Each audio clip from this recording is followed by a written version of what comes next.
Thank you very much. Thank you all very, very much. He's the author of 3 back-to-back worldwide bestsellers. He's a passionate teacher. What's your cause?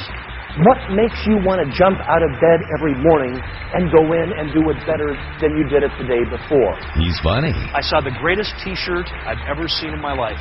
There was a guy with a big belly wearing this T-shirt that said, "Change is great. You go first." He loves leading people and companies to their full economic potential. So if you're ready to set aside any preconceived ideas that you might have, and if you're set to learn some lessons from some of the most fascinating leaders in the world, then let's go on a journey together. He's the man USA Today calls one of the 3 most in-demand business speakers in the world. And he brings people to their feet. This is Jason Jennings.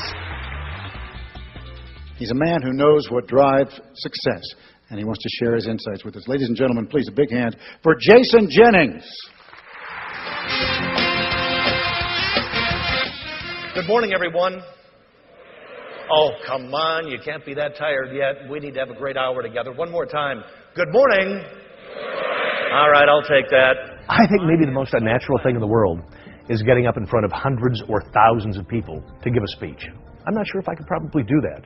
So the way I deal with it is, as I'm being introduced, I walk out onto stage, and I imagine that there's a big campfire there.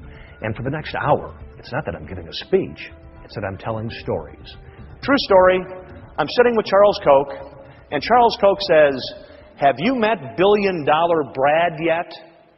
And I said, $1 billion Brad? What's a $1 billion Brad? He said, "You haven't met him yet. Come on along. You got to meet $1 billion Brad." So we take the elevator down a couple of floors. We come to a cubicle farm that's got 800 cubicles, the biggest cubicle farm I've ever seen in my life. And we finally come to this cubicle, and Charles goes, "Hey, Brad, $1 billion Brad, you in there?" And this little face pops up from the cubicle. The guy who comes up from the cubicle, I mean, he looks like an angel. He looks like he's never shaved. Little pink cheeks, corn-fed, out there in the Midwest. He looks... Stand up. Stand up. He looks just like you without glasses. I mean, he looks just so beautiful and angelic. Like, you know, like the cherub from the Hallmark store. And Charles said, "That's my $1 billion Brad." He said, "Jason, last year when Brad was 25, he made a $4 billion decision and committed our company for $4 billion. And I said, "Charles, why would you let a 25-year-old kid make a $4 billion decision?" He said, "Jason, if the only people in an organization who get to make decisions are the big, old, chubby executives sitting up in their big corner offices, out of touch with the marketplace," he said, "the organization's not going to grow." Here's the magic. He said, "Decisions have to be made by the people with the knowledge." And he said, in this instance, Brad had more knowledge than anybody in the company to make that decision. And I looked at him and I said, "But Charles, $4 billion, what if it had been the wrong decision?" He looked at me and he said, "We would have had a pretty poopy year."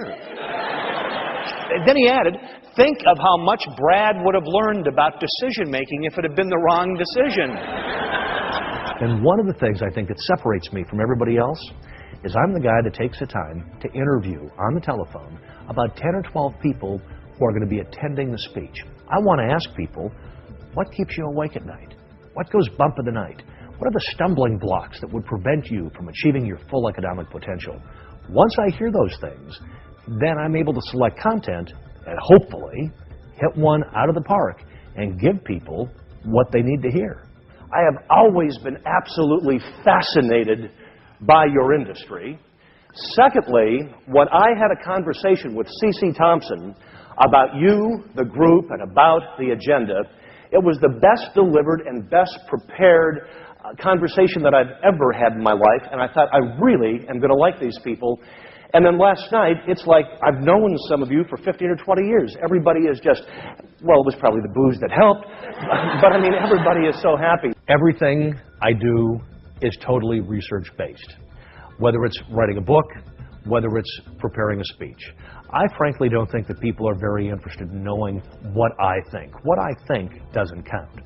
But what myself and my researchers have uncovered inside the world's best performing companies, that's what counts. Much more than standing up and giving a speech, I think of my speeches as an opportunity to report to audiences on what we found inside the best performing companies in the world.